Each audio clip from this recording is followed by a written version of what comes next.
Hello friend, स्वागत है आपका आपके अपने चैनल लर्न विद शिक्षा पर। मैं आज आप लोगों के लिए बीएससी और बीए फर्स्ट ईयर की ज्योग्राफी का नेक्स्ट चैप्टर लेकर आई हूँ। तो नेक्स्ट टॉपिक का नाम है लवणता। इससे पहले की वीडियोस अगर आप लोगों ने नहीं देखी हैं तो वीडियोस को देख लीजिए और चैनल को सब्सक्राइब कीजिए, जिससे कि नेक्स्ट आने वाली वीडियो का नोटिफिकेशन आप लोगों को मिल सके। और जाकर के वीडियोस को देख लीजिए। फर्स्ट पेपर कवर किया गया है पूरी तरह नोट्स के साथ, जिसका पीडीएफ आपको डिस्क्रिप्शन लिंक में मिल जाएगा। तो चलिए शुरुआत करते हैं आज की वीडियो। आज का जो हमारा टॉपिक है वो है लवणता। तो लवणता क्या होती है, महासागरीय जल में लवणता का किस तरह से भिन्नता पाई जाती है तथा क्यों पाई जाती है, ये सारी चीजें हम इस वीडियो में कवर करने वाले हैं। तो सबसे पहले जानते हैं लवणता क्या है। महासागरीय जल में पाए जाने वाले विविध लवणों के योग को लवणता या खारापन कहते हैं। 1 किलोग्राम सागरीय जल में घुले हुए ठोस पदार्थों की कुल मात्रा को भी लवणता कहते हैं। यानी कि महासागरीय जल में तमाम सारे लवण मिलकर के जो इन सब का योग बनता है उसको लवणता कहते हैं। उनका जो खारापन होता है उसी को कहते हैं लवणता। और उसका जो पैमाना दिया गया है वह है 1 किलोग्राम सागर के जल में जो घुले हुए हैं ठोस पदार्थ जो कुल मात्रा है उसी को हम लवणता कहते हैं। इसी पर ये अंतरराष्ट्रीय महासागरीय कांग्रेस जो 1902 में बना था उसके अनुसार महासागरीय लवणता को इस रूप में परिभाषित किया गया है। जो अंतरराष्ट्रीय महासागरीय कांग्रेस बना था उसने भी लवणता को परिभाषित किया था। वो क्या था, 1 किलोग्राम समुद्री जल में घुले हुए कुल ठोस पदार्थों की मात्रा ब्रोमीन तथा आयोडीन के स्थान पर क्लोरीन स्थापित हो जाए तथा जैविक पदार्थ 480 डिग्री सेंटीग्रेड पर ऑक्सीकृत हो जाए तो लवणता कहलाती है। ये थी अंतरराष्ट्रीय महासागरीय कांग्रेस के द्वारा परिभाषा। अब आइए आगे जानते हैं कि महासागरों में लवणता को प्रभावित करने वाले कौन कौन से कारक हैं जिनके द्वारा महासागरीय जल में लवणता होती है। एक सागर के विभिन्न भागों में लवणता का वितरण असमान है। यानी कि अलग अलग जो सागर हैं, महासागर हैं, उनमें एक ही सागर को अलग अलग जगह है, अलग अलग स्थान है, उनमें भी लवणता का जो वितरण है, जो बटा हुआ है, असमान है। कहीं पर ज्यादा है तो कहीं पर असमान है। हिंद महासागर की अपेक्षा लाल सागर तथा फारस की खाड़ी में लवणता ज्यादा देखने को मिलती है। हिंद महासागर में थोड़ी कम है। आंध्र महासागर की अपेक्षा उत्तरी सागर तथा बाल्टिक सागर में लवणता कम है। इस प्रकार महासागरों में लवणता के असमानता के कई मुख्य प्रभावकारी कारक हैं, जिसके कारण ये होते हैं क्योंकि महासागर में कहीं पर कम तो कहीं पर ज्यादा लवणता देखने को मिलती है। तो उसके पीछे कौन कौन से कारण हैं, आइए उनको जानते हैं। तो सबसे पहला कारण है वो है बाष्पीकरण। तो जल के बाष्पीकरण द्वारा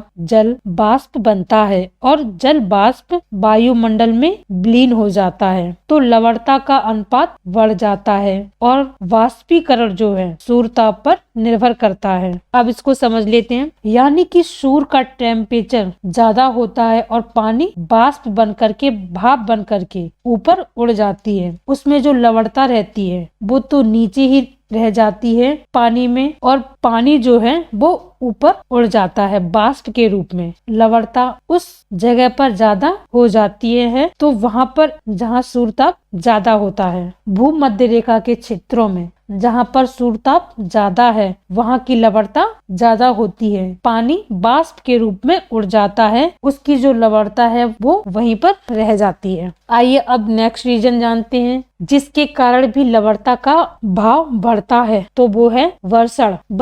वर्षा द्वारा भी लवण रहित स्वच्छ जल की प्राप्ति होती है, अतः अधिक वर्षा वाले स्थानों पर लवणता कम पाई जाती है। यानी कि वो स्थान जहाँ पर वर्षा बहुत ज्यादा होती है, वर्षा ज्यादा होगी तो वर्षा का पानी ज्यादा होगा तो स्वच्छ और साफ होता है। वो किस जगह पर ज्यादा बारिश होगी वहाँ पर स्वच्छ पानी की मात्रा ज्यादा होगी तो वहाँ पर लवणता की कमी हो जाएगी। तो वर्षा भी इसमें एक मेन फैक्ट रोल करती है। जहाँ पर वर्षा ज्यादा होती है वहाँ पर लवणता कम होती है। अब बात करते हैं नेक्स्ट पॉइंट की, तो वो है नदियों का जल। तो तो आपको पता होगा कि नदियों का जो जल है वो भी स्वच्छ और साफ होता है। इसमें लवणता नहीं के बराबर पाया जाता है, इसलिए बड़ी नदियों के मुहाने होते हैं वहाँ पर लवणता कम पाई जाती है। अब आइए इसको समझते हैं थोड़ा सा। यानी कि जो बड़ी बड़ी नदी हैं वहाँ पर जाकर के समुद्र में मिल जाती हैं। यानी कि जो बड़ी बड़ी नदी है वह बह करके समुद्र में मिल जाती है। जो उनके मुहाने होते हैं उस एरिया में क्या होता है, लवणता की कमी पाई जाती है। क्योंकि नदियों का पानी स्वच्छ होता है तो जल की मात्रा अधिक हो जाती है। तो नदियों का जल भी एक मेन इम्पोर्टेंट फैक्ट है जो अपना रोल निभाती है। नेक्स्ट है आपका पवन की दिशा।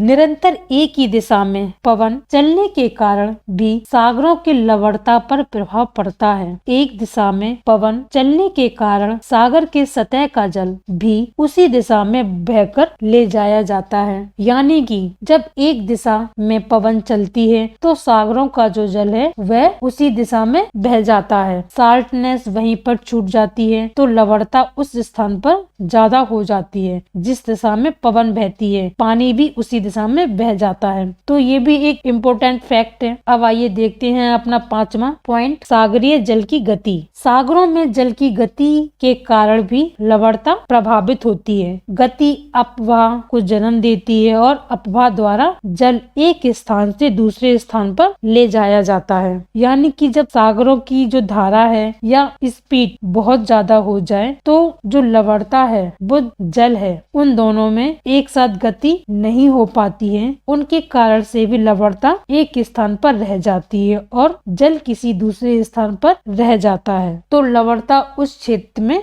बट जाती है। अब आइए देखते हैं नेक्स्ट आपका है मौसमी परिवर्तन। मौसमी परिवर्तन जो होता है वो मौसम में परिवर्तन द्वारा पृथ्वी के विभिन्न भागों में तापमान की प्राप्ति समान नहीं रहती है। इसको समझ लेते हैं थोड़ा सा। जब मौसम चेंज होता है तो टेम्परेचर अलग अलग हो जाता है। कहीं पर ठंडा होता है तो कहीं पर गर्मी आ जाती है। जहाँ पर टेम्परेचर ज्यादा होता है वहाँ की लवणता ज्यादा हो जाएगी तो वाष्प के रूप में समुद्री जल वो ऊपर की ओर उड़ जाएगा और लवणता ज्यादा हो जाएगी। और ठंडा मौसम आ जाएगा तो सूर्य ताप कम हो जाएगा तो वहाँ पर लवणता की कमी होने लगेगी। अब है आपका नेक्स्ट महासागरीय लवणता का वितरण। देख ये तो था कि चीजें महासागरीय लवणता में पाई जाती हैं और किस कारण से वो अलग अलग स्थानों पर अलग अलग टाइप से पाई जाती है। तो आइए देखते हैं सागरीय लवणता का वितरण। कहाँ कहाँ पर महासागरीय जल फैला हुआ है जहाँ पर लवणता पाई जाती है। महासागरों में जल की औसत लवणता जो होती है वो है 35%। उसके कारण जल में साल्टनेस होती है। महासागरीय जल में लवणता के वितरण का अध्ययन 2 रूपों में किया जाता है कि उसका वितरण कैसे कैसे और कहाँ कहाँ पर हुआ है। पहला लवणता का क्षैतिज वितरण और दूसरा लवणता का लंबवत वितरण। ये तो तब फ्रेंड्स लवणता के बारे में हमने बात की है कि महासागरीय जल में लवणता क्या है, उसके बढ़ने के पीछे, उसके घटने के पीछे क्या रीजन है, कौन कौन से फैक्ट काम करते हैं, का वितरण कहाँ कहाँ है, कितने प्रतिशत कौन से एरिया में पाया जाता है। तो मैं आशा करती हूँ आज की वीडियो आप लोगों को अच्छी लगी होगी। वीडियो आपको पसंद आया हो, समझ में आया हो, वीडियो शेयर कीजिए और आपको PDF भी नीचे मिल जाएगी। डिस्क्रिप्शन लिंक में दिया गया है, लिंक पर क्लिक करके